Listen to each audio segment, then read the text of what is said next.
पढ़ने वाले हैं क्लोजर ऑफ अ सेट, किसी समुच्चय का संवरक। तो क्लोजर क्या होता है, देखिए, the intersection of all closed supersets of A. Superset मतलब ए से बड़ा सेट, ए से जो बड़ा सेट होगा उसको हम बोलेंगे ए का सुपरसेट। जैसे इन दोनों देखो, यहाँ बताओ, A is a subset of F, F is a superset of A. इन दोनों में क्या रिलेशन है, एफ जो है बड़ा सेट है और ए जो है छोटा सेट है। तो ए जो है सबसेट है किसका, एफ का, और एफ क्या है, सुपरसेट है किसका, ए का। तो the intersection of all closed supersets of A is called closure of A. It is denoted by A closure. A closure means intersection of F, F being a closed set and F is superset of A. A के सभी संवृत्त अधिसमुच्चयों का सर्वनिष्ठ को ए का संवरक कहते हैं।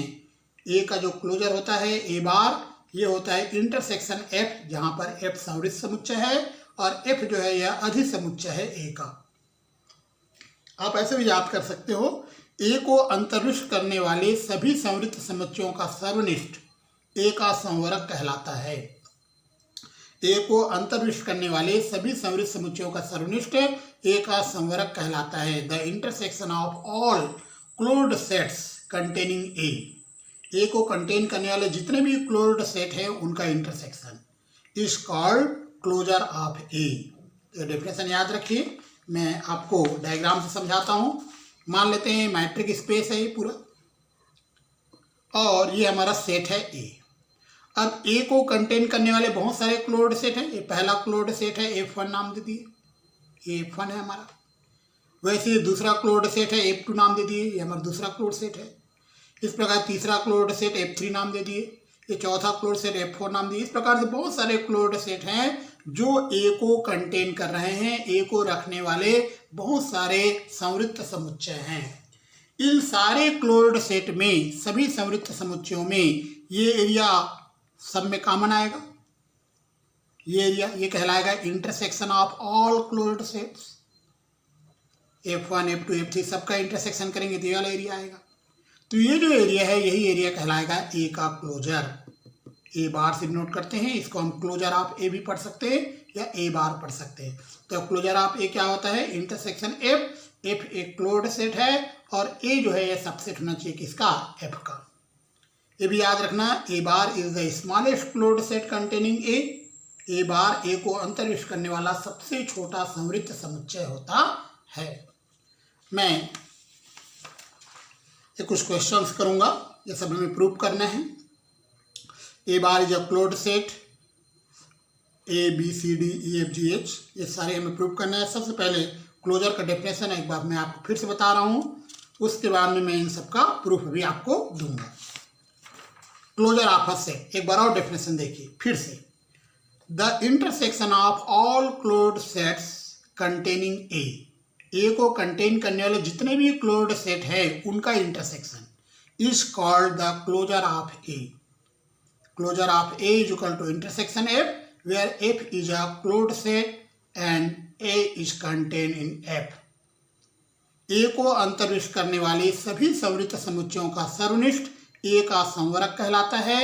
इसे ए बार द्वारा व्यक्त करते हैं, अर्थात ए बार होता है इंटरसेक्शन एफ, जहाँ एफ एक संवृत्त समुच्चय है और ए जो है यह सबसेट है एफ का। डायग्राम से आप देखिए, ये हमारा मैट्रिक स्पेस है, ये हमारा क्या है, मैट्रिक स्पेस है, और ये हमारा सेट है ए, और ये सेट ए किसके अंदर है, मैट्रिक स्पेस के अंदर। अब ए को अंतर्विष्ट करने वाले, ए को रखने वाले, ये पहला क्लोज्ड सेट है जिसका नाम दिया F1, ये दूसरा क्लोज्ड सेट है जिसका नाम दिया F2, ये तीसरा क्लोज्ड सेट है जिसका नाम दिया F3, ये चौथा क्लोज्ड सेट है जिसका नाम दिया F4। ये सारे संवृत्त समुच्चय हैं और ये सभी संवृत्त समुच्चय ए को कंटेन करते हैं। मतलब F1 भी एक, F1 ए जो है F1 के अंदर है, ए जो है F2 के अंदर है, ए जो है F3 के अंदर है, ए जो है F4 के अंदर है। जितने भी क्लोज्ड सेट हैं, जितने भी संवृत्त समुच्चय हैं, सबके अंदर ए है।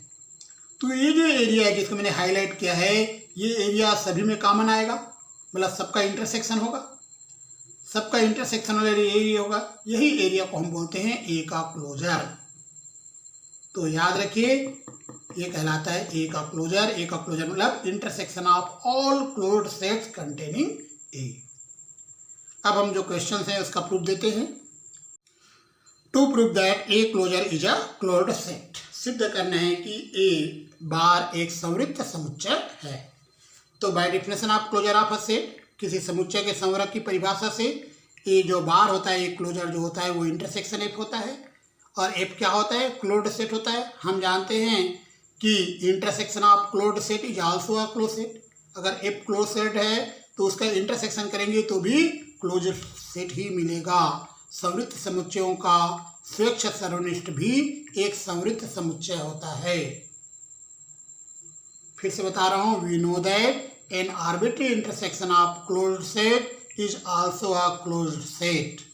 हम जानते हैं कि संवृत्त समुच्चयों का स्वेच्छ सर्वनिष्ठ भी संवृत्त समुच्चय होता है। तो ए क्लोजर क्या बन गया, क्लोज्ड सेट संवृत्त समुच्चय। सेकंड पार्ट करते हैं, ये हमें प्रूव करना है। ये हम लेके चलेंगे, ये लाएंगे। हमने मान लिया ए सबसेट है बी का। हम जानते हैं बी और बी के क्लोजर में बी का क्लोजर बड़ा होगा बी से, क्योंकि बी का closure smallest close set containing B आएगा। तो बी का क्लोजर जो है वो बी को कंटेन करेगा। अब इन दोनों को मिला दीजिए तो ए या subset of be closer. Be closer क्या है, क्लोज्ड सेट है कंटेनिंग ए। देखो बी क्लोजर एक क्लोज्ड सेट है, याद रखना हमेशा क्लोजर हमेशा क्लोज्ड सेट होता है। तो here B closure is a closed set containing A. Containing A इसलिए लिखा क्योंकि ए इसका सबसेट है बी क्लोजर का। यहाँ बी क्लोजर एक समृद्ध समुच्चय है जो ए को अंतर्विष्ट करता है। But A closure is the smallest close set containing A. इसका मैं प्रूफ दूंगा आगे आपको, ये लाइन कैसे आया। तो याद रखो A closure is the smallest close set containing A, किंतु ए क्लोजर ए को अंतर्विष्ट करने वाला सबसे छोटा समृद्ध समुच्चय है। यहाँ पे बी क्लोजर को आपने क्या लिखा, ए बी बार को आपने लिखा एक समृद्ध समुच्चय है जो ए को अंतर्विष्ट करता है। ए बार को आप क्या लिख रहे हो, ए को अंतर्विष्ट करने वाला सबसे छोटा समृद्ध समुच्चय है। ए बार क्या है, सबसे छोटा समृद्ध समुच्चय। बी बार क्या है, एक समृद्ध समुच्चय है। तो ए बार और बी बार में क्या रिलेशन होगा, ए बार के बारे में आप बोल रहे हो सबसे छोटा समृद्ध समुच्चय। A bar is the smallest close set, B bar is a closed set. तो ए बार जो है यह छोटा होगा किससे, बी बार से। ए बार सबसेट हो जाएगा बी बार का। तो हमने क्या लेके चला था, A is a subset of B. Proof क्या किए, A bar is a subset of B bar. Third part करते हैं, सी पार्ट। ये हमें प्रूफ करना है, A is closed if and only A bar equal to A. तो हमने मान लिया ए को क्लोज्ड, ए को समृद्ध मान लिया। अब बताओ ए को कंटेन करने वाला सबसे छोटा क्लोज्ड सेट खुद ए होगा, स्वयं ए होगा। क्यों, क्योंकि ए इज क्या है, क्लोज्ड, ए समृद्ध है। तब ए स्वयं ही ए को अंतर्विष्ट करने वाला सबसे छोटा समृद्ध समुच्चय होगा। Then A is the smallest closed set containing A itself. A को ए स्वयं क्लोज्ड है, याद रखना, ए समृद्ध है बोल रहे हो, ए को आप क्या बोल रहे हो, क्लोज्ड। तो ए को रखने वाला सबसे छोटा क्लोज्ड सेट स्वयं ए ही होगा, मतलब ए का क्लोजर ए हो जाएगा। अगर ए का क्लोजर अगर हम ए मान लें, और ए का क्लोजर क्या होता है, क्लोज्ड सेट होता है, समृद्ध समुच्चय होता है, सब जानते हैं। चूंकि ए बार एक समृद्ध समुच्चय है और ए बार इक्वल टू ए हम मान रहे हैं, तो A bar is a closed set और ए बार इक्वल टू ए है, तो ए भी क्लोज्ड हुआ, क्योंकि ए बार और ए इक्वल है। तो ए क्लोज्ड होता है तो ए भी क्लोज्ड हुआ। ए इज क्लोज्ड, ए समृद्ध है। ये रिजल्ट हमने प्रूव किया। तो एक बार हमने ए को क्लोज्ड मान के चला, A closure equal to A prove किया। सेकंड बार A closure equal to A मान के चला, ए को क्लोज्ड प्रूव किया, ए को समृद्ध बताया। डी पार्ट करते हैं, क्या प्रूव करना है, A closure is the smallest close set containing A closure का डेफिनेशन याद रखिए। अब देखिए इंटरसेक्शन कर रहे हैं तो सबसे छोटा सेट मिलेगा, इंटरसेक्शन जो है सबसे छोटा होगा। और ये इंटरसेक्शन ये एक क्लोज्ड सेट है, तो क्लोज्ड सेट का इंटरसेक्शन क्लोज्ड सेट ही होता है। समृद्ध समुच्चयों का सर्वनिष्ठ करेंगे तो समृद्ध समुच्चय ही आएगा, और ये सबसे छोटा होता है, स्मॉलेस्ट होता है। तो हम इसको क्या बोलेंगे, ए क्लोजर को is the smallest closed set containing ए, यह सबसे छोटा समृद्ध समुच्चय जो ए को अंतर्विष्ट करता है। ये हमें प्रूव करना है। ए और ए यूनियन बी में A is a subset of A union B, B is a subset of A union B. Both side closure लगा दीजिए। इसका और इसका यूनियन करेंगे तो इन दोनों का भी यूनियन करना पड़ेगा, मतलब A closure union B closure करेंगे तो ए यूनियन बी का whole closure union A closure B का होल यूनियन आ जाएगा। ये दोनों सेम है तो एक बार लिखोगे। ये इक्वेशन नंबर 1 दिए। अब ए और ए क्लोजर में ए सबसेट होगा ए क्लोजर का, बी सबसेट होगा बी क्लोजर का, इन दोनों का यूनियन करोगे तो इन दोनों का यूनियन हो जाएगा ये। अब ये क्या है, क्लोज्ड सेट है, याद रखना क्लोजर लगा हुआ है ना, तो A closure union B closure is a closed set containing A union B. ये क्लोज्ड सेट है और ये ए यूनियन बी को कंटेन कर रहा है। यहाँ A closure union B closure A bar union B bar एक समृद्ध समुच्चय है जो ए यूनियन बी को अंतर्विष्ट करता है, किंतु बट ए यूनियन बी का whole bar is the smallest closed set containing A union B. A union B का whole bar is the smallest closed set containing A union B, किंतु A union B का whole bar सबसे छोटा समृद्ध समुच्चय जो ए union B को अंतर्विष्ट करता है। तो इसके बारे में क्या बोल रहे हैं, स्मॉलेस्ट क्लोज्ड सेट, इसके बारे में हम क्या बोल रहे हैं, क्लोज्ड सेट, तो ये छोटा होगा इससे, मतलब ए यूनियन बी का होल बार सबसेट होगा किसका, ए बार यूनियन बी बार। इक्वेशन 2 आ गया, 1 और 2 को मिला देंगे इक्वल आ जाएगा। क्वेश्चन नंबर एफ करते हैं, ये हमें प्रूव करना है। ए इंटरसेक्शन बी यह ए का सबसेट होगा, ए इंटरसेक्शन बी यह भी बी का सबसेट होगा। बोथ साइड क्लोजर लगा दिए, यहाँ और यहाँ भी क्लोजर लगा दिए। अब यहाँ पे एंड लिखा हुआ है, तो ए इंटरसेक्शन बी का होल क्लोजर होल बार यह सबसेट होगा ए बार, एंड के कारण इंटरसेक्शन लगाएंगे, इंटरसेक्शन बी बार, यह आ जाएगा। जी पार्ट प्रूव करते हैं, ए बार का whole bar is equal to A bar, तो A is closed if and only A bar is equal to, ये हम प्रूव कर चुके हैं। अब ए के प्लेस पे ए बार लिखते हैं, ए के प्लेस पे ए बार, तो यहाँ भी ए के प्लेस पे ए बार आएगा, तो क्या होगा, A bar is closed if and only A bar का whole bar is equal to A bar. जहाँ जहाँ ए है वहाँ ए बार लिख दीजिए, तो ए बार तो क्लोज्ड है हम जानते ही हैं, तो ए बार का होल बार हो जाएगा ए बार, ये हम प्रूव कर चुके हैं। तो इसको नोट कीजिए और डाउट पूछिए हमसे। पढ़ने वाले हैं रिलेटिव ओपन सेट, सापेक्ष विवृत समुच्चय। Let X D be a metric space, मान लो एक्स डी एक दूरिक समष्टि है, एंड तथा Y D Y be a metric subspace of X D, तथा Y D Y X D का एक दूरिक उप समष्टि है। यहाँ पे याद रखना, एक्स डी को मैंने मैट्रिक स्पेस कहा है और वाई डी वाई को मैंने कहा है matric subspace of X D. अब एक सबसेट है ई किसका सबसेट है, वाई का। इस सबसेट ई को हम कहना चाहते हैं relative open set of Y, Y के सापेक्ष विवृत समुच्चय कहना चाहते हैं। कब, जब इस प्रकार का ओपन स्फीयर, सेंटर P है, रेडियस R है, एन आर पी, ये जो ओपन स्फीयर है ये कंटेन होना चाहिए किसके अंदर, E के अंदर। अगर ये ओपन स्फीयर E के अंदर कंटेन आता है then E is called relative open set of Y। मैं आपको डायग्राम से समझाता हूँ, आपको जल्दी समझ में आ जाएगा। ये देखिए, इस एरिया को मैंने कहा है मैट्रिक स्पेस, ये हमारा मैट्रिक स्पेस है, मैट्रिक स्पेस, हिंदी में हम कहेंगे दूरिक समष्टि, और ये इसका सब स्पेस बना दिए जी। इसको हमने बोला वाई डी वाई, और ये हमारा है मैट्रिक सब स्पेस, दूरिक उप समष्टि, मैट्रिक सब स्पेस, दूरिक उप समष्टि। अब y के अंदर एक सेट ले रहे हैं E, सपोज ये है हमारा, ये एरिया हमारा E का है, E, ठीक है। E किसका सबसेट है, E is a subset of y। अब E के अंदर एक पॉइंट लेते हैं P, E के अंदर एक पॉइंट है P। अब P को सेंटर मानकर और R को रेडियस लेकर एक हम स्फीयर ड्रा करते हैं, ओपन स्फीयर। ये एक ओपन स्फीयर हम ड्रा कर रहे हैं। ये इस ओपन स्फीयर का सेंटर क्या है, P है, रेडियस क्या है, R है, इसको हम NRP नाम दे रहे हैं। तो ये जो ओपन स्फीयर है पूरी तरह E के अंदर आना चाहिए। इस ओपन स्फीयर का सेंटर क्या लिए, P, रेडियस क्या है, R, NRP। तो अगर NRP E के अंदर आता है तो E कहलाएगा ओपन सेट। ओपन सेट का डिफिनेशन आप जानते हो, लेकिन चूंकि ये Y के अंदर है तो ये कहलाएगा relative open set of Y।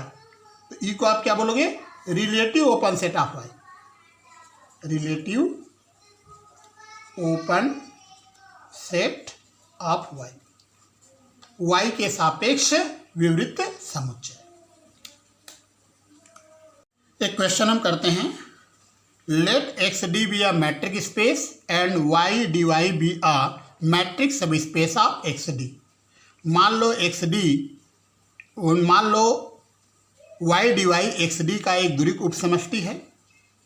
Then a subset E of Y is relative open set of Y if and only if E is equal to Y intersection G for any open set G of X. y का एक उपसमुच्चय e y के सापेक्ष विवृत्त होता है यदि और केवल यदि e बराबर y इंटरसेक्शन g, और g के बारे में बोल रहा है s के किसी विवृत्त उपसमुच्चय g के लिए। तो हमें इस क्वेश्चन को एक बार समझ लेते हैं। यहाँ पर एक्स डी क्या लिखा है, मैट्रिक स्पेस है, और वाई डी वाई क्या लिखा है, मैट्रिक सब स्पेस है। मैं आपको डायग्राम समझाता हूँ क्या बोल रहा है क्वेश्चन। ये देखिए, तो ये मैंने बना दिया एक्स डी। एक्स डी क्या है बोल रहा हूँ मैं, matric space. Matric space Hindi में अगर कहें द्विक समष्टि, और इसका एक सब स्पेस बनाते हैं। ये हमने बना दिया। ये है वाई डी वाई, तो ये क्या कहलाएगा, मैट्रिक सब स्पेस। ये है मैट्रिक सब स्पेस, हिंदी में क्या कहेंगे, द्विक उप समष्टि। ये तो हमने इसका सब स्पेस बना दिया। अब हमें एक y का एक सबसेट e को हमें बताना है y के सापेक्ष विवृत्त होता है। मतलब e is relative open set of y कब होता है, इफ एंड ओनली इफ, यदि और केवल यदि e is equal to Y intersection G. ये देखो, मान लो एक हम इस प्रकार से एक ओपन सेट लेते हैं जी। ये हमने ले लिया, मान लो ये हमने लिया जी ओपन सेट है कहाँ, एक्स में। जी जो ओपन सेट एक्स, पूरा एरिया एक्स है, ये पूरा एरिया एक्स है, तो ये ओपन सेट है एक्स में। जी जो है क्या है, ओपन सेट है इन एक्स में ओपन सेट है। तो ये जो एरिया हुआ, ये एरिया वाई के अंदर है। ये जो एरिया है किसके अंदर है, वाई के अंदर है। इस एरिया का क्या नाम होगा, इस एरिया का नाम होगा वाई इंटरसेक्शन जी। इसी एरिया को हम ई नाम बोल रहे हैं। ये जो एरिया जिसको मैंने हाईलाइट किया है, तो ये जो ई है वो किसके इक्वल होना चाहिए, वाई इंटरसेक्शन जी। तो ई को हम क्या बोलेंगे, ई को बोलेंगे relative open set of Y. तो एक बार हम ई को relative open set of Y मान के चलेंगे और E is equal to Y intersection G prove करेंगे। और second time E is equal to Y intersection G लेके चलेंगे और ई को हम बताएंगे relative open set of Y. तो ये जो बड़ा वाला जो बॉक्स बनाया है ये हमारा क्या है, मैट्रिक स्पेस है। और ये जो छोटा वाला बॉक्स बनाया है ये क्या है, मैट्रिक सब स्पेस है। ये ओपन सेट है जी, किसी में ओपन सेट है एक्स में। तो ये जो एरिया है जिसको मैंने हाईलाइट किया है ये आएगा वाई इंटरसेक्शन जी, क्योंकि ये वाई का एरिया है और ये जी का एरिया है। तो ये जो कॉमन एरिया होगा वाई इंटरसेक्शन जी, इसी को ई, इसी को मैंने क्या कहा, ई। तो एक बार हमें ई को बताना है relative open set of Y और ये प्रूव करना है E is equal to Y intersection G. Second time E is equal to Y intersection G लेके चलेंगे और ये प्रूव करेंगे E is relative open set of Y. तो हम इसका प्रूफ स्टार्ट करते हैं। अब हम इसका प्रूफ स्टार्ट करते हैं। First suppose that E is relative open set of Y. प्रथमतः माना कि ई वाई के सापेक्ष विवृत्त समुच्चय है। तो ये जो ओपन स्फीयर है इसका सेंटर पी है, रेडियस आर है, ये किसके अंदर आएगा, ई के अंदर आएगा, एन आर पी ई के अंदर आएगा। For every P belong to E, इसको हिंदी में लिखेंगे प्रत्येक पी बिलोंग टू ई के लिए। हमने मान लिया वीपी क्या है, ऐसे मेंबर आएंगे एक्स के जहाँ पर distance of P and Q या लेस देन आर है। पी और क्यू का डिस्टेंस किससे लेस देन आर है। याद रखना कि पी जो है ई का मेंबर है और यहाँ पी और क्यू का डिस्टेंस किससे लेस देन है, आर से। तो वीपी की परिभाषा से स्पष्ट है कि by definition of V P it is clear that P belong to V P. तो पी किसका मेंबर बन गया, वीपी का। इसके पहले पी किसका मेंबर था, ई का। तो हम देख रहे हैं कि पी ई का मेंबर है और ये आर्बिट्री एलिमेंट हमने लिया था। पी कुछ भी मेंबर हो सकता है, स्वेच्छ अवयव है, इसीलिए ई जो है या जितने भी वीपी है सबका यूनियन कर दोगे तो ई उसके अंदर कंटेन होगा, मतलब ई is a subset of union of VP. एक बार मैं और रिपीट करता हूँ, मैंने ई को क्या माना है, रिलेटिव ओपन सेट। तो जब ये ई रिलेटिव ओपन सेट है तो एनआरपी कंटेन होगा ई के अंदर। ये कहाँ से आया, रिलेटिव ओपन सेट के डेफिनेशन से आया। सापेक्ष विरुद्ध समुच्चय का परिभाषा में बता चुका हूँ, ये डेफिनेशन आप याद रखिए। अब मैंने मान लिया वीपी इज इक्वल टू इस फॉर्म में लिया, तो चूंकि वीपी में ऐसे मेंबर आएंगे जिसका पी से जो डिस्टेंस है वह लेस देन आर है, तो पी जो है मेंबर होगा वीपी का।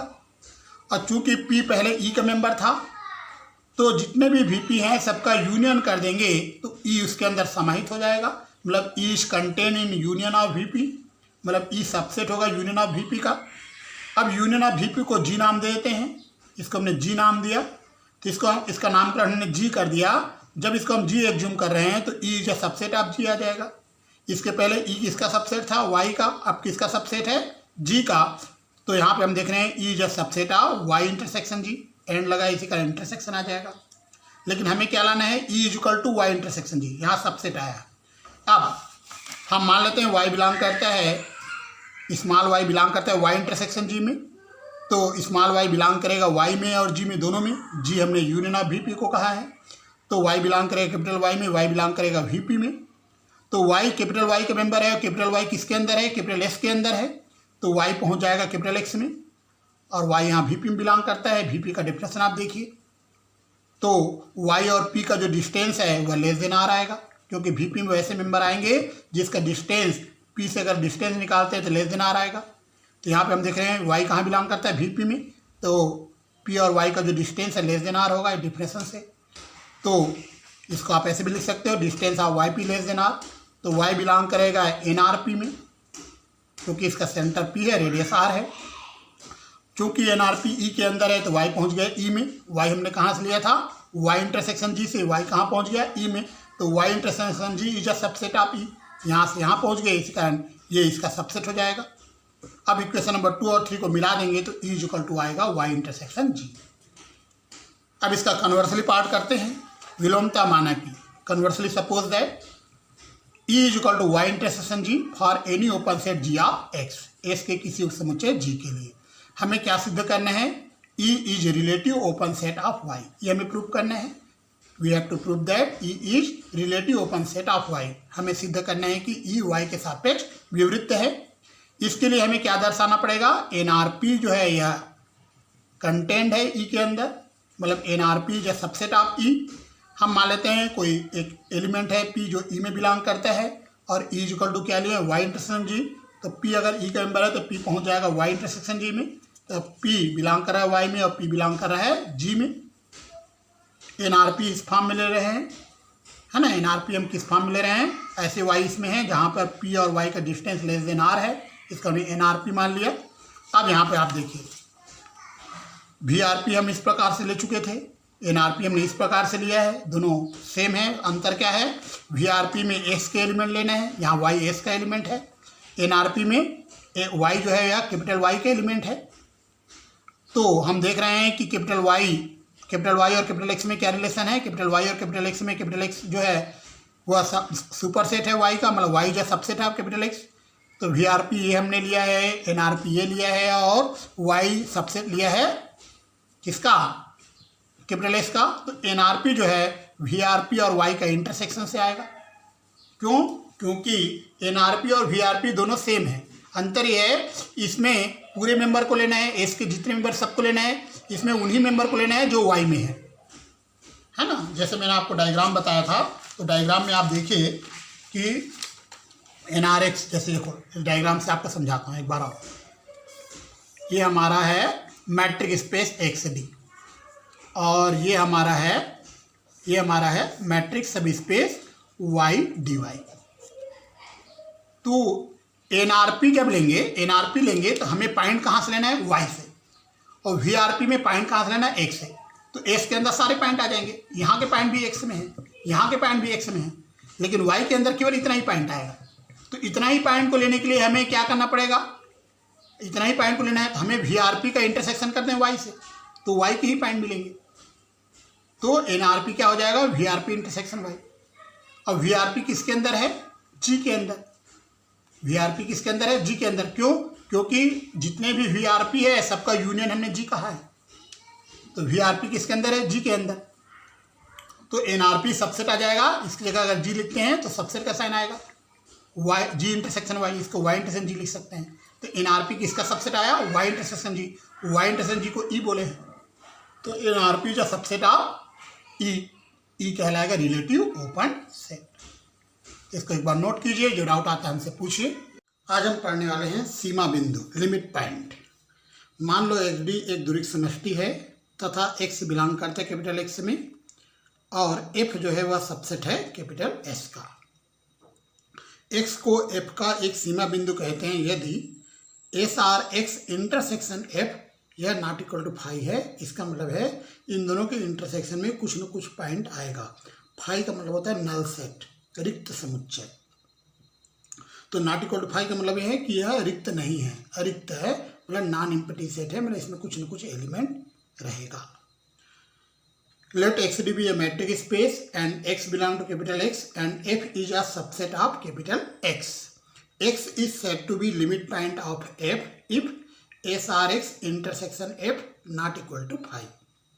SRX और F का अगर हम इंटरसेक्शन करते हैं और नॉट इक्वल टू फाई आता है तो X को हम कहेंगे लिमिट पॉइंट ऑफ F। अगर इक्वल टू फाई आ जाए तो X is not a limit point of F।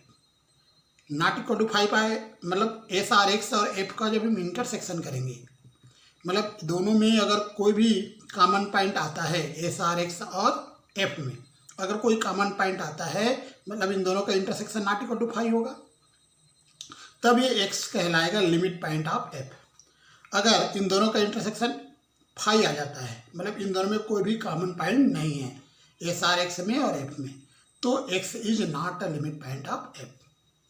अगर F क्लोज्ड सेट है, F का कॉम्प्लीमेंट ओपन सेट होगा। अगर G ओपन सेट है तो इस प्रकार का ओपन स्फीयर G के अंदर कंटेन होगा, मतलब SRX सबसेट होगा G का। अगर SRX सबसेट है G का और X बिलोंग करता है G में, तो G क्या कहलाएगा? ओपन सेट कहलाएगा। एक क्वेश्चन करते हैं, किसी दूरिक समष्टि में X का एक उप समुच्चय F संवृत्त होता है यदि और केवल यदि F अपने सभी सीमा बिंदुओं को अंतर्विष्ट करता है। In any matric space a subset F of X is closed if and only if F contains all it's limit point. इस क्वेश्चन में एक बार हम इस F को क्लोज्ड मान के चलेंगे, संवृत्त समुच्चय, और हम प्रूव करेंगे F अपने सभी सीमा बिंदुओं को अंतर्विष्ट करता है। F contains all it's limit point. फिर इसका अपोजिट, इसका कन्वर्सली पार्ट करेंगे। कन्वर्सली पार्ट में क्या सपोज करेंगे? F contain all it's limit point, F अपने सभी सीमा बिंदुओं को अंतर्विष्ट करता है। और क्या प्रूव करेंगे? F इज क्लोज्ड, F संवृत्त है। तो हम स्टार्ट करते हैं। Let XD be a metric space and F is a subset of X। मान लो XD एक दूरिक समष्टि है तथा F जो है वह उप समुच्चय है कैपिटल X का। प्रथमतः माना कि F संवृत्त है। First suppose that F is closed, तो F का जो कॉम्प्लीमेंट है वो ओपन आएगा, विवृत्त होगा, क्योंकि F को हमने क्या माना है? संवृत्त माना है, क्लोज्ड माना है। तो F का जो कॉम्प्लीमेंट है वह क्या होगा? विवृत्त होगा, ओपन होगा। अब X अगर लेते हैं F के कॉम्प्लीमेंट में, तो F का कॉम्प्लीमेंट आपने क्या कहा है? Open set. ओपन सेट का डेफिनेशन आप देखिए, SRX कंटेन होगा F के कॉम्प्लीमेंट में, क्योंकि F का जो कॉम्प्लीमेंट है इसको आपने क्या बोला है? ओपन बोला है, ओपन सेट, विवृत्त समुच्चय। जब ये ओपन सेट है F का कॉम्प्लीमेंट, तो इस प्रकार का ओपन स्फीयर किसके अंदर होगा? F के कॉम्प्लीमेंट के अंदर होगा।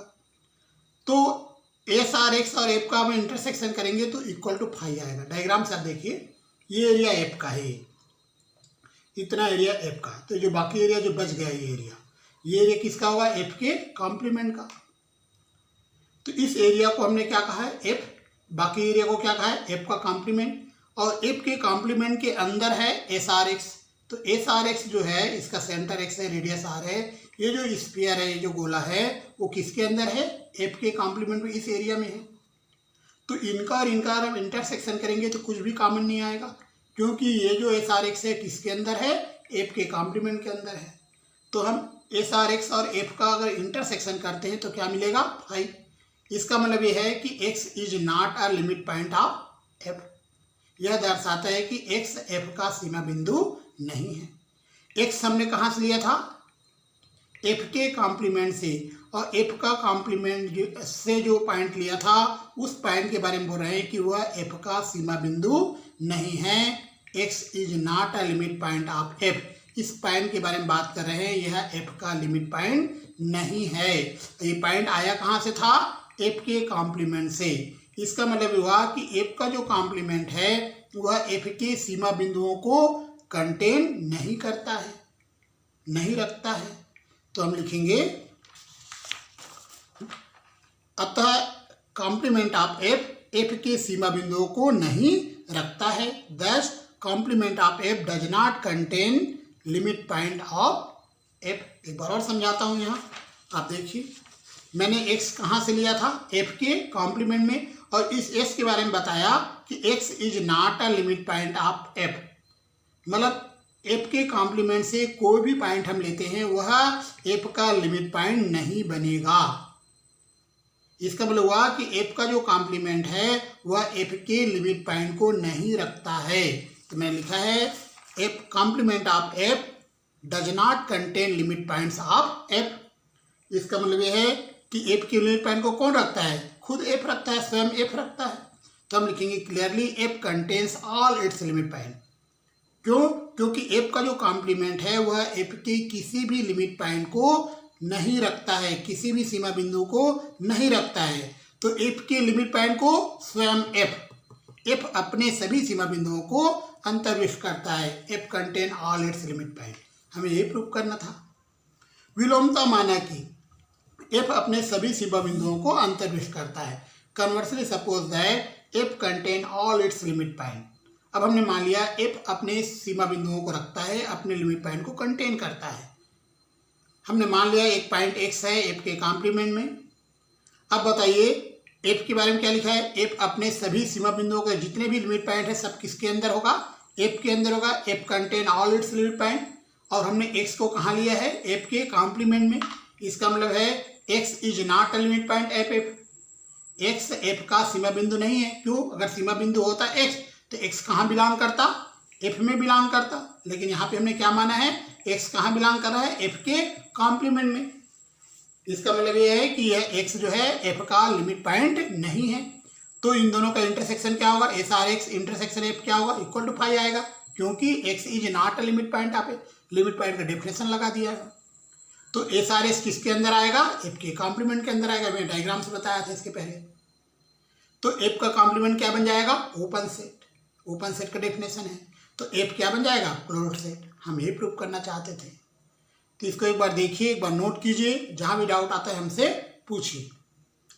आज हम पढ़ने वाले हैं सीक्वेंस इन मैट्रिक स्पेस, दूरिक समष्टि में अनुक्रम।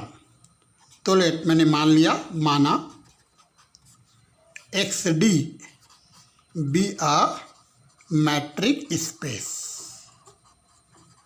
तो मैं यहाँ पे क्या बोल रहा हूँ, एक्स डी एक दूरिक समष्टि है। तो दूरिक समष्टि के बारे में आप सभी जानते हो। मैट्रिक स्पेस जो होता है उसके पास 3 प्रॉपर्टी होती है। तो जब 3 गुणधर्मों का वो पालन करता है तभी वह दूरिक समष्टि कहलाता है। तो इसका डेफिनेशन मैं बता चुका हूँ, मैट्रिक स्पेस के बारे में आपको जानकारी है। एन ऑर्डर्ड सेट, एक ऑर्डर्ड सेट हम ले रहे हैं, x1, x2, s3 and so on. ये ऑर्डर सेट किसका है, ऑफ x का। x का एक ऑर्डर सेट हमने लिया, मतलब s के एलिमेंट्स का एक सेट लिया है। लेकिन ये जो सेट है ये क्रमित समुच्चय है। लिख सकते हैं s का एक क्रमित समुच्चय, क्रमित समुच्चय। क्या ले रहे हैं, पहला एलिमेंट x1, फिर s2, फिर s3, इस प्रकार से एलिमेंट। ये जो ऑर्डर सेट है इसी सेट को हम बोलेंगे sequence. Is called a sequence in x, को एक्स में एक अनुक्रम कहते हैं, अनुक्रम कहते हैं। एग्जाम्पल देके मैं आपको समझाता हूँ। मैंने मान लिया, मैंने माना हमारा जो एक्स है इसमें मेंबर हैं 1 है, 2 है, 3 है, 4 है, 5 है। इस प्रकार से बहुत सारे एलिमेंट है एस के अंदर। तब अगर मैं यहाँ से लेता हूँ 2, 4, 6, तो हम देख रहे हैं 2 भी एस का एलिमेंट है, 4 भी एस का एलिमेंट है, 6 भी एस का एलिमेंट है। तो ये कहलाएगा is called sequence of even number, यह सम संख्याओं का अनुक्रम कहलाएगा। Is called a sequence of even numbers को सम संख्याओं का, सम संख्याओं का एक अनुक्रम कहते हैं।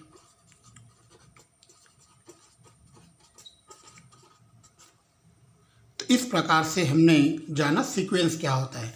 तो सीक्वेंस क्या होता है? Sequence is an ordered set, कोई क्रमिक समुच्चय है, उसी को हम बोलते हैं सीक्वेंस। अब हम जानेंगे कन्वर्जेंट सीक्वेंस के बारे में। कौन सा सीक्वेंस कन्वर्जेंट सीक्वेंस कहलाएगा? तो अब हम पढ़ते हैं कन्वर्जेंट सीक्वेंस, अभिसारी अनुक्रम। कन्वर्जेंट सीक्वेंस, हिंदी में अभिसारी अनुक्रम। A sequence xn, n का रेंज 1 से infinity, is said to converge to a point x,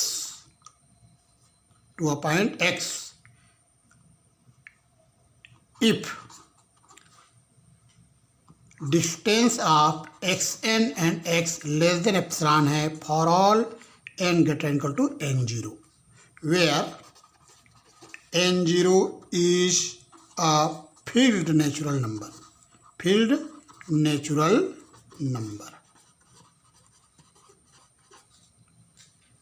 Hindi में लिखते हैं एक अनुक्रम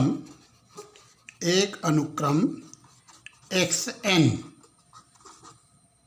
को एक बिंदु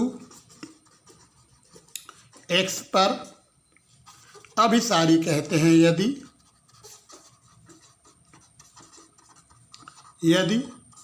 कब कहेंगे? यदि distance of xn and x less than epsilon है for all n greater equal to n0, जहाँ n0 एक स्थिर प्राकृतिक संख्या है। n0 स्थिर प्राकृतिक संख्या है। इसी को आप ऐसे भी लिख सकते हो, दैट इज, अर्थात आप ये भी ऐसे भी लिख सकते हो कि xn बिलोंग करेगा एक ओपन स्फीयर में जिसका सेंटर x है, रेडियस एप्सिलॉन है। इसका मतलब क्या होता है? xn और s का डिस्टेंस एप्सिलॉन से लेस देन होगा for all n greater equal to n0। तो ऐसे भी लिखोगे चलेगा। तो इसका मतलब ये है कि हमारा जो सीक्वेंस xn है वह x पर कन्वर्ज हो रहा है, x पर अभिसरित हो रहा है। आप ऐसा भी याद करोगे तो भी चलेगा, आप ऐसा भी याद कर लीजिए। अगर इस कंडीशन को सेटिस्फाई करता है तभी ये सीक्वेंस xn x पर अभिसारी कहलाएगा, x पर कन्वर्ज होता हुआ कहलाएगा। वाले हैं बाउंडेड सीक्वेंस, परिबद्ध अनुक्रम। तो अ सीक्वेंस xn, n का रेंज 1 से इन्फिनिटी तक है, is called a bounded sequence if, जब xn बिलोंग करता है SRX में for all n belong to natural number. n के लिए 1, 2, 3, 4 आप जो भी ले लीजिए, xn जो है यह इस गोले के अंदर बिलोंग करता है, तभी xn कहलाएगा बाउंडेड। हिंदी में लिखते हैं एक अनुक्रम xn को परिबद्ध अनुक्रम कहते हैं, अनुक्रम कहते हैं यदि xn बिलोंग करता है SRX में, प्रत्येक n belong to natural number, प्रत्येक प्राकृतिक संख्या के लिए xn SRX में अगर बिलोंग करता है तो हमारा जो सीक्वेंस xn है वह कहलाएगा बाउंडेड सीक्वेंस। एक और डेफिनेशन हम देखते हैं, कौची सीक्वेंस, कौची अनुक्रम। कौची अनुक्रम क्या होता है? अ sequence xn is called a Cauchy sequence, is called a Cauchy sequence if distance of xn यह लेस देन एप्सिलॉन है for all mn greater than equal to n0। n0 क्या है? Fix natural number, where n0 is a fixed natural number. Cauchy sequence का definition भी याद रखिए, हिंदी में लिख देता हूँ। एक अनुक्रम xn n इक्वल टू 120 को कौची अनुक्रम कहते हैं, कौची अनुक्रम कहते हैं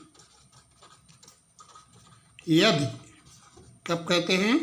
अगर हम डिस्टेंस निकालते हैं xm और xn का, यह लेस देन एप्सिलॉन होना चाहिए for all mn greater equal to n0 के लिए, जहाँ n0 एक स्थिर प्राकृतिक संख्या है।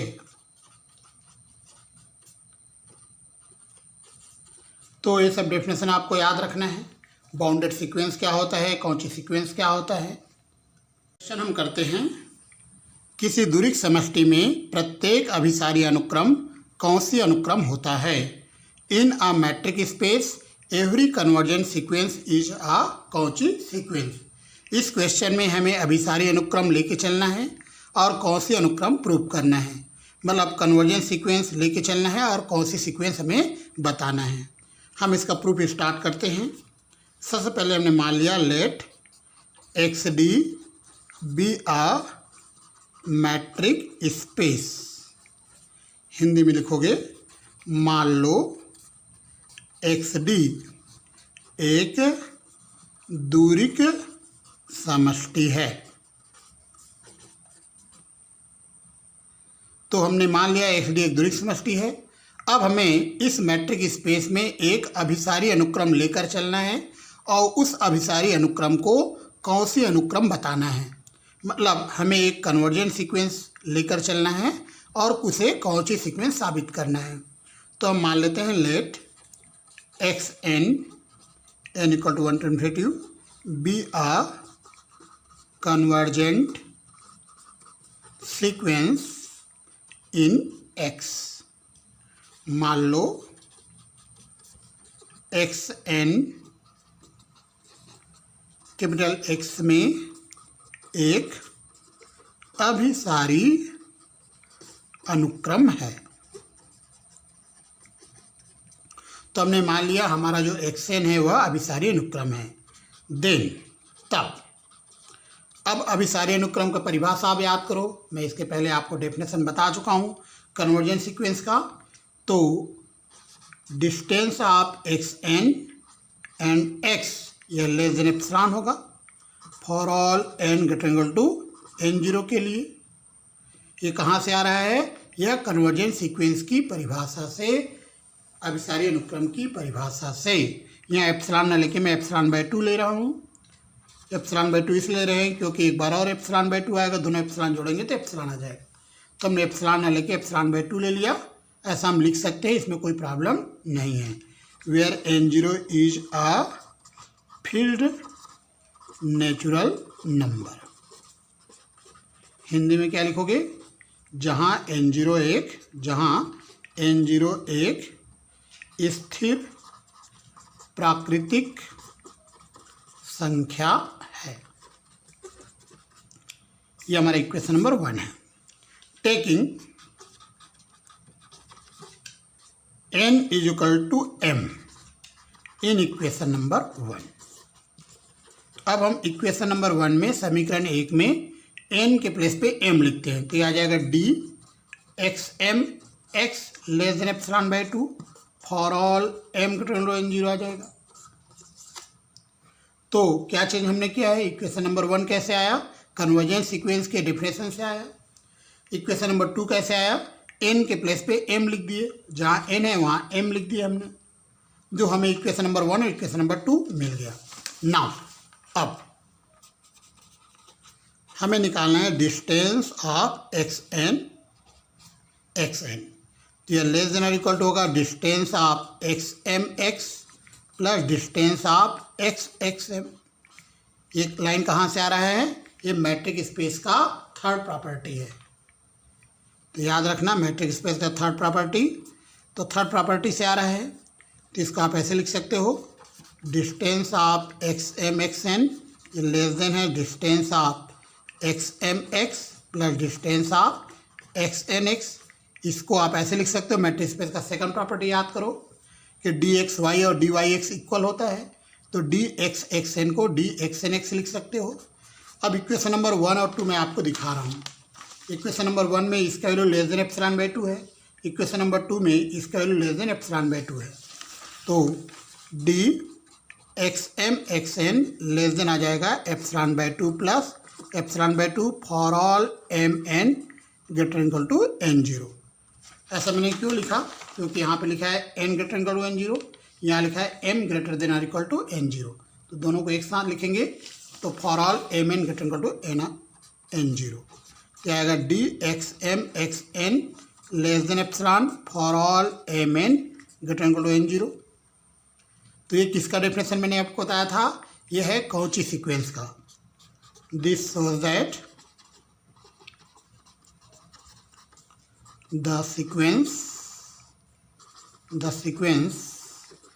xn is a Cauchy sequence. यह दर्शाता है कि अनुक्रम xn एक कौशी अनुक्रम है। तो हमें यही प्रूव करना था। क्वेश्चन करते हैं, किसी दूरिक समष्टि में प्रत्येक कौशी अनुक्रम परिबद्ध होता है। In metric space every Cauchy sequence is bounded. इस क्वेश्चन का प्रूफ स्टार्ट करते हैं। सबसे पहले हमने लिखा let XD be a metric space. Hindi में लिखोगे मान लो XD एक दूरिक समष्टि है। तो हमने मान लिया XD एक मैट्रिक स्पेस है, दूरिक समष्टि है। Let XN be a Cauchy sequence in X। मान लो XN X में एक कौशी अनुक्रम है। तो हमने क्या मान लिया? हमने ये मान लिया कि हमारा जो XN है एक कौशी अनुक्रम है। इस क्वेश्चन में देखो प्रत्येक कौशी अनुक्रम परिबद्ध होता है, तो हमें कौशी अनुक्रम लेकर चलना है और परिबद्ध प्रूफ करना है, मतलब कौची सीक्वेंस मान के चलना है और बाउंडेड प्रूफ करना है। हमने मान लिया XN be a Cauchy sequence. Then तब डी XM XN यह लेस देन एप्सिलॉन होगा for all mn greater equal to n0 where n0 is a fixed natural number. तो ये लाइन कहाँ से आ रहा है? ये लाइन आ रहा है कौची सीक्वेंस के डेफिनेशन से, कौशी अनुक्रम की परिभाषा से। यहाँ लिखोगे जहाँ n0 एक स्थिर प्राकृतिक संख्या है, स्थिर प्राकृतिक संख्या है। अब यहाँ पर आप इसको इस फॉर्म में लिख सकते हो। देखो यहाँ पर m और n दोनों की वैल्यू n0 से ग्रेटर देन और इक्वल टू है, तो हम एक को फिक्स कर देते हैं। देखो यहाँ m और n दोनों वेरी कर रहा है, दोनों की वैल्यू n0 से ग्रेटर देन है या इक्वल टू है, तो हम किसी एक को फिक्स कर देते हैं। हम ले लेते हैं taking m is equal to n0। अगर हम m की वैल्यू क्या रख दे, n0 रख दे, तो क्या हो जाएगा, ये हो जाएगा d x n0 xn less than epsilon for all n greater than n0। तो हमने क्या किया, इस m को n0 पर फिक्स कर दिया। तो इस प्रकार से लिख सकते हैं। इसको आप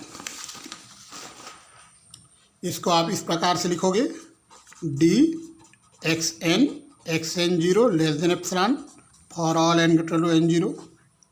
तो क्या चेंज हमने किया है, देखिए इसके पहले हमने लिखा था D X N zero X N less than epsilon, तो डी एक्स वाई और डी वाई एक्स इक्वल होता है, तो एक्स एन को इधर और एक्स एन जीरो को इधर लिख दिया। तो इस प्रकार से हम लिख सकते हैं, क्योंकि मैट्रिक स्पेस का सेकंड प्रॉपर्टी कहता है कि डी एक्स वाई और डी वाई एक्स इक्वल होता है। तो इसका मतलब ये हुआ कि हमारा एक्स एन बिलोंग करेगा एक ऐसे स्फीयर में जिसका सेंटर एक्स एन जीरो है और रेडियस जो है वह एप्सिलॉन है। क्यों हमने ऐसा लिखा, क्योंकि इन दोनों का जो डिस्टेंस है वो एप्सिलॉन से छोटा है, तो हमने एक्स एन जीरो को सेंटर मान लिया और एप्सिलॉन को रेडियस मानकर एक स्फीयर बनाया, एक गोला बनाया। तो एक्स एन वहाँ बिलोंग करेगा for all N greater than और इक्वल टू n0। इसे आप इक्वेशन नंबर 1 दे दीजिए। नाउ अब हम मान लेते हैं let r is equal to, r जो है यह मैक्सिमा है एप्सिलॉन और distance of x n0 x1, distance of x n0 s2 and so on, distance of x n0 -1।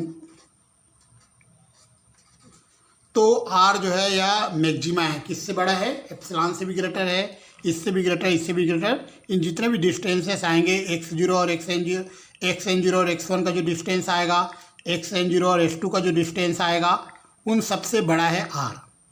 Then तब अब हम देख रहे हैं कि हमारा एक्स एन पहुँच जाएगा S R X N zero में, क्योंकि आर एप्सिलॉन से ग्रेटर है, तो रेडियस बड़ा होने से और बड़ा गोला बनेगा और यह आ जाएगा for all N belong to natural number, सभी, क्योंकि यहाँ पे 1 2 सब, यहाँ पर एक्स एन जीरो और एक्स वन लेंगे तो भी आर ग्रेटर दिन होगा, एक्स एन जीरो और S2 का डिस्टेंस लेंगे तो भी आर ग्रेटर होगा। मतलब जितने भी एक्स एन है सारे के सारे इस गोले के अंदर बिलोंग करेंगे। This shows that the sequence xn is bounded। यह दर्शाता है कि अनुक्रम xn परिबद्ध है।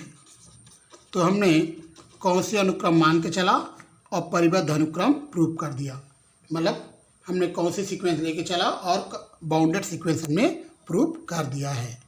तो एक बार और मैं यहाँ से यहाँ आपको एक बार समझाता हूँ कैसे आया। यहाँ पे मैंने एक्स एन को बोला कि यह इस स्फीयर में बिलोंग करेगा जिसका सेंटर एक्स एन जीरो है, रेडियस एप्सिलॉन है, लेकिन मैंने एप्सिलॉन से ग्रेटर मान लिया, एप्सिलॉन से बड़ा आर ले लिया, आर को मैक्सिमा लिया एप्सिलॉन से, या x1 और एक्स एन जीरो का डिस्टेंस निकालें उससे भी बड़ा है, x2 और एक्स एन जीरो का डिस्टेंस निकालेंगे उससे भी r ग्रेटर देन है। वैसे एक्स एन जीरो और एक्स एन जीरो -1 का हम डिस्टेंस निकालें तो भी r ग्रेटर देन है, मतलब r बहुत बड़ा रेडियस है। तो r रेडियस बड़ा करने से स्फीयर का साइज बड़ा हो जाएगा, तो जितने भी एक्स एन है सब इस स्फीयर में बिलोंग करेंगे, सब इस गोले में बिलोंग करेंगे और जहाँ पर n का रेंज 1 2 3 4 आप जो लेना है ले लीजिए। तो ये हमारा बाउंडेड सीक्वेंस का डेफिनेशन आ गया। तो हमारा सीक्वेंस xn बाउंडेड हो गया, परिबद्ध हो गया। आज हम पढ़ने वाले हैं कंप्लीट मैट्रिक स्पेस, पूर्ण दूरिक समष्टि। तो क्या होता है पूर्ण दूरिक समष्टि? Let XD be a metric space. तो मैट्रिक स्पेस सभी जानते हो, मैट्रिक स्पेस में कितने प्रॉपर्टी होते हैं? 3 प्रॉपर्टी होते हैं।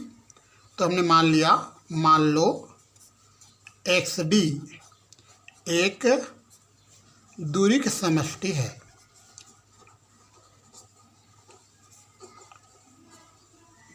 यदि x का प्रत्येक कौशी अनुक्रम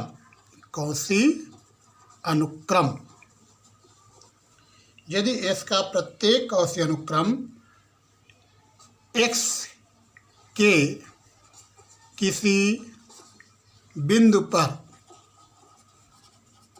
अभिसारी है,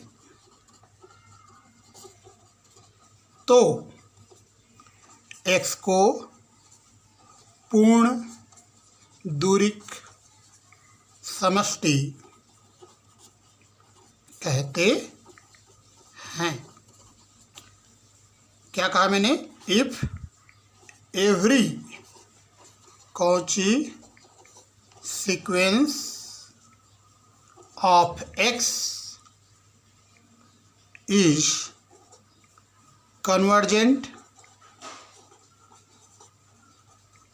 at a point of x, then x is called a complete metric space।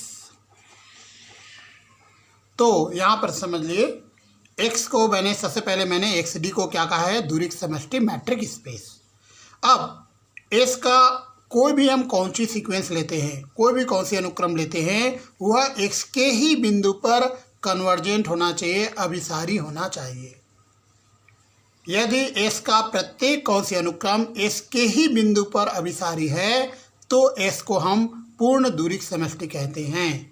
याद रखना, प्रत्येक कौशी अनुक्रम, कोई भी हम कौशी अनुक्रम ले, वह S के ही बिंदु पर अभिसारी होना चाहिए।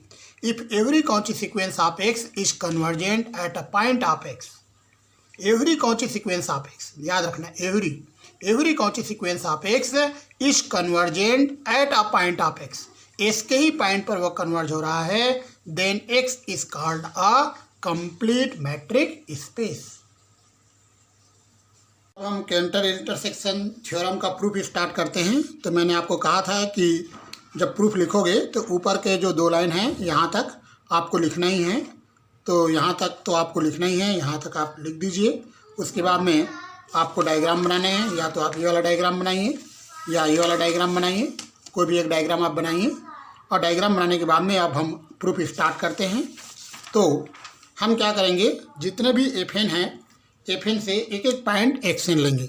आप लिखो, take a point XN from each FN, प्रत्येक FN से एक बिंदु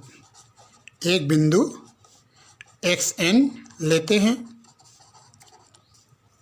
and form a sequence xn n equal to 1 to infinity, तथा एक अनुक्रम xn निर्मित करते हैं। तो हमने क्या किया, हर एक FN से, मतलब F1 से X1 लिया, F2 से X2 लिया, F3 से F3 लिया, इस प्रकार से और एक सीक्वेंस फॉर्म कर दिए। अब मैं इस सीक्वेंस को कौची सीक्वेंस साबित करूंगा। तो यहाँ पे मैं एक क्लेम कर रहा हूँ, क्लेम के हिंदी में होता है दावा, कि the sequence XN is a Cauchy sequence sequence in x. Hindi में क्या लिखोगे? अनुक्रम एक्स एन एक्स में एक कौनसी अनुक्रम है। एक्स में एक कौनसी अनुक्रम है। चलिए, तो ये दावा किए, इसका हमें वेरिफिकेशन करना पड़ेगा, इसको वेरीफाई करना पड़ेगा। अब क्वेश्चन ये आता है कि हमने क्लेम क्यों किया, ऐसा हमने क्यों दावा किया? क्योंकि हमें पता है हमारा जो क्वेश्चन है उसमें स्टेटमेंट लिखा है x is a complete metric space. देखो क्या लिखा है, x D be a complete metric space. X D एक पूर्ण दूरी समष्टि है और कंप्लीट मैट्रिक स्पेस का डेफिनेशन कहता है कि every Cauchy sequence of x is convergent at a point of X. S का कौनसी अनुक्रम एस के ही एक बिंदु पर अभिसरित होता है। तो इसको अगर हम एक कौची सीक्वेंस बना दूं, इसे मैं अगर कौनसी अनुक्रम बना दूं, तो ये एस के ही एक पॉइंट पर कन्वर्ट हो जाएगा। तो हम पहले इसको कौनसी सीक्वेंस बनाना चाहते हैं ताकि हम एस के कंप्लीट मैट्रिक स्पेस होने का फ़ायदा उठा सकें। एस का एक कंप्लीट मैट्रिक स्पेस है, उसका हम यूज कर लेंगे। सबसे पहले हमें इस सीक्वेंस को क्या बताना पड़ेगा? कौन सी सीक्वेंस। हियर, यहाँ आप देख रहे हो क्वेश्चन में क्या दिया है कि diameter of F N tending to zero S N tending to infinity. जब एन इन्फिनिटी की तरफ जा रहा है, इसका मतलब ये हुआ दैट इज, अर्थात limitation N tending infinity diameter of F N is equal to zero. या आप ऐसे लिख सकते हो, दैट इज की अगर हिंदी में क्या लिखोगे? अर्थात। अर्थात दैट इज आप ऐसे लिख सकते हो कि diameter of F N minus zero का मॉड लेस देन एप्सिलॉन। इसको आप ऐसे लिख सकते हो, है ना। इसी को आप इस फॉर्म में लिख दीजिए, that is diagonal of F N less than epsilon. और ये क्या आएगा? For all N greater than N zero. N zero एक फिक्स नेचुरल नंबर है। एन जीरो क्या है? फिक्स नेचुरल नंबर है। अगर एन के प्लेस पे एन जीरो लिख लें तो taking N is equal to N zero, तो क्या होगा? एन बराबर एन जीरो लेने पर ये ऐसे आ जाएगा, diagonal of F N zero less than epsilon. Equation number 1 दे दीजिए। लेट मान लेते हैं एक्स एन बिलोंग करता है एफ एन में एंड एक्स एम बिलोंग करता है एफ एम में and M is greater than, M और एन दोनों ही greater than equal to N zero है। एम ग्रेटर देन एन से और दोनों ही एन जीरो से ग्रेटर देन है। Since F N is a nested sequence, चूंकि एफ एन एक समावेशी अनुक्रम है। जब ये समावेशी अनुक्रम है, देयरफॉर एफ, देखो यहाँ पर F1 से छोटा कौन आएगा? F2 छोटा कौन आएगा? F3। इस प्रकार से सीक्वेंस बनेगा। तो 2 और 3 में बड़ा कौन है? 3, लेकिन F3 बड़ा है और F2 बड़ा है और F3 छोटा है। तो यहाँ पे आप देखिए, आप बोल रहे हो कि m is greater equal to N zero और बोल रहे हो n is greater equal to N zero. तो यहाँ पे आप बताओ Fm और Fn जीरो में क्या रिलेशन होगा? Fm जो है या नहीं, Fm जो है क्या होगा? सबसेट होगा। Fn सबसेट होगा Fn जीरो का। Fn is a subset of Fn zero. ऐसे लिखो आप, इसको काट रहा हूँ मैं, यहाँ लिखो Fm is a subset of Fn zero and वैसे ही Fn is a subset of Fn zero. क्यों ऐसे हम लिख रहे हैं? क्योंकि देखो ना, आप देखिए 2 और 3 सफिक्स को देखिए, यहाँ 2 लिखा है, यहाँ 3, लेकिन बड़ा कौन है? F2 बड़ा है। तो Fm जो है ये छोटा होगा और Fn जीरो बड़ा होगा, क्योंकि m बड़ा है और n जीरो छोटा है। तो छोटा वाला जो रहता है वो बड़ा होता है। F2 और F3 में, 2 और 3 में छोटा कौन है? 2 छोटा है, 3 बड़ा है, लेकिन F2 बड़ा है और F3 छोटा है। तो यहाँ पर अब देखो आपने क्या लिखा है? एक्सएन कहाँ बिलोंग करता है? Fn में। एक्सएन कहाँ बिलोंग करता है? Fn में। तो यहाँ का पॉइंट यहाँ चला जाएगा, यहाँ का पॉइंट यहाँ चला जाएगा। क्यों? क्योंकि ये सुपर सेट है। तो हम बोल सकते हैं एक्स एन और एक्स एम दोनों कहाँ बिलोंग करेंगे? Fn जीरो में। दोनों Sn जीरो में बिलोंग करेंगे। इसका मतलब ये हुआ, इसका जो डिस्टेंस है, किसका डिस्टेंस? एक्स एम और एक्स एन का। ए लेस देन क्या होगा, इसके डायमीटर से छोटा होगा, है ना। इन दोनों का जो डिस्टेंस है वो डायमीटर से छोटा होगा, अधिक से इक्वल होगा। लेकिन इक्वेशन नंबर 1 देखिए, इक्वेशन नंबर 1 देखिए, इक्वेशन नंबर 1 क्या बोलता है कि जो डायगोनल है FN0 का वो लेस देन एप्सिलॉन है, तो एक्स इन दोनों का डिस्टेंस लेस देन क्या आ जाएगा, एप्सिलॉन आ जाएगा। कहाँ से आया, फ्रॉम इक्वेशन नंबर 1। अब ये किसके लिए लागू है, फॉर ऑल MN > N0 के लिए। तो ये क्या बता रहा है, किसका डिफिनेशन है, ये कौन सी सीक्वेंस का डिफिनेशन है।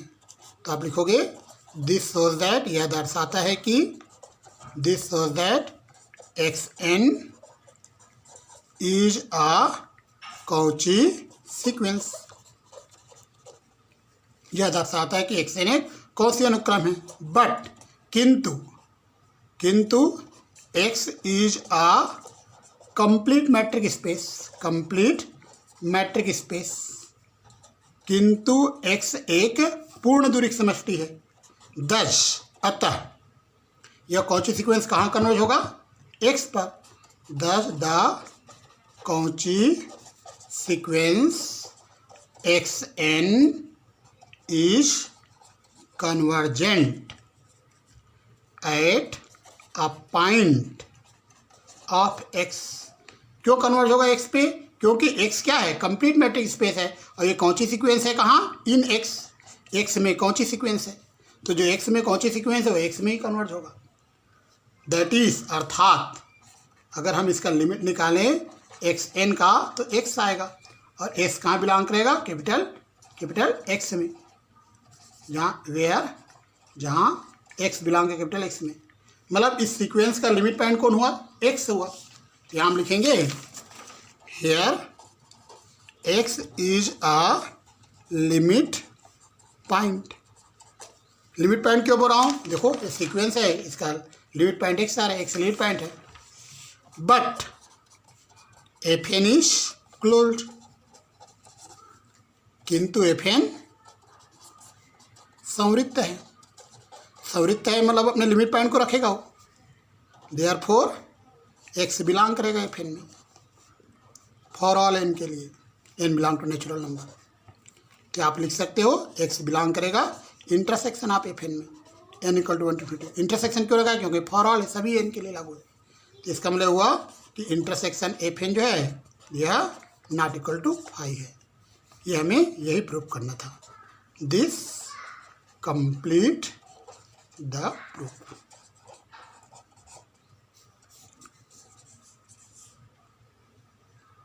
आज हम chapter number 12 matric space complete कर रहे हैं। तो कुछ बेसिक जानकारी है चैप्टर नंबर 12 में, वो आपको याद रखनी है। जैसे सबसे पहले मैंने आप लोगों को जब चैप्टर 12 स्टार्ट किया तो सबसे पहले मैंने क्या बताया आपको, मैट्रिक स्पेस। मैट्रिक स्पेस को हिंदी में क्या कहते हैं, दूरी की समष्टि। तो इसका डेफिनेशन आपको याद रखना है मैट्रिक स्पेस का, ये मैं बता चुका हूँ। सेकंड, आपको हमने यहाँ बताया ओपन स्फीयर के बारे में, इसका भी डेफिनेशन आपको याद रखना है। ओपन स्फीयर को हिंदी में क्या कहते हैं, विवृत्त गोलक।